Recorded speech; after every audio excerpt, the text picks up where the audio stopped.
Saan mo dadalhin yan? Ibibenta po. Oh, ito. Tanggapin mo ulit itong... Salamat po Kuya John dahil pinabalikan mo pa rin po kami kahit nasa malayo pa na po. Parang si Desiree itong naglalakad. Bit-bit na ano. Ano kaya itong bit-bit ng batang to? Kawawa naman. Teka. Tingnan natin. Desiree! Ay, si Desiree nga. Saan ka galing? Yan po. Yan po sa Ano yung dala-dala mo? sibuyas po. Saan mo dadalhin yan? Ibibenta po. Naku, ang init-init. Naglalakad kayo ng anak mo.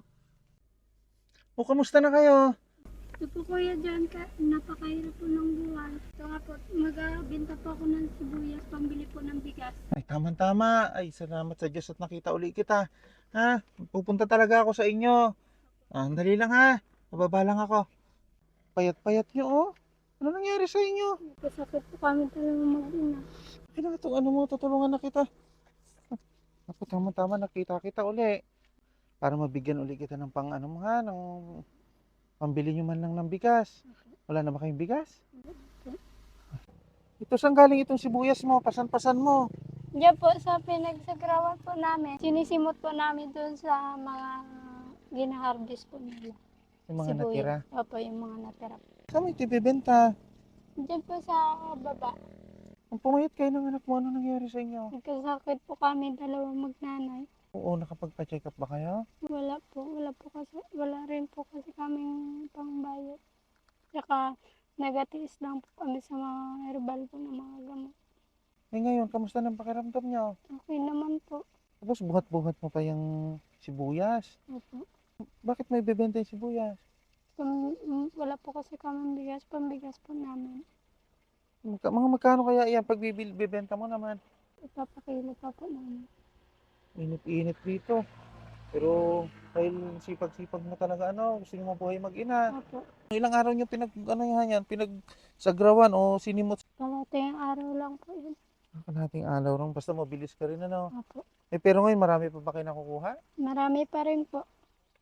Tsaga-tsaga lang. Opo. Pero pag naubos yan, paano na yung pangbili nyo ng mga bigas? Kahit ano na lang po, basta pwede po pagkakitaan. Laban lang talaga, ano. Opo. Ay, nagulat ako kasi hindi kita nakilala kasi ganun-ganun mo yung ano, yung mabigat din, ano. Opo. Siguro ito, mabigat din. May ilang kilong bigas din kaya yan. Oh, hirap talaga ng buhay niyo dito. Test lang po talaga kuya, lalo ngayon tag-init. Tagkiriwi pa po. Ang tawagin dito sa Occidental, Taghirap po. tagkiriwi o taghirap. Opo.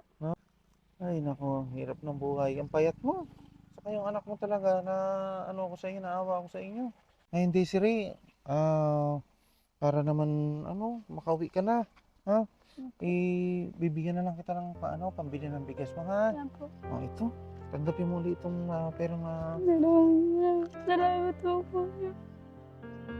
Malaking tulong na po sa amin. alam ko, napakahirap talaga ng buhay nyo. Napakabait din ng Panginoon Diyos dahil may mga sumusuporta rin sa akin.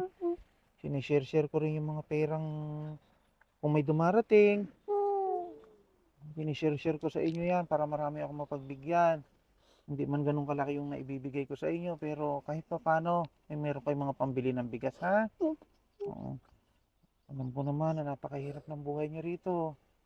Pumili kayo ng vitamins ng anak mo. Ha? Loobin ng Diyos ulit na may blessing na dumating sa akin. Hindi ko kayo kakalimutan ng anak mo.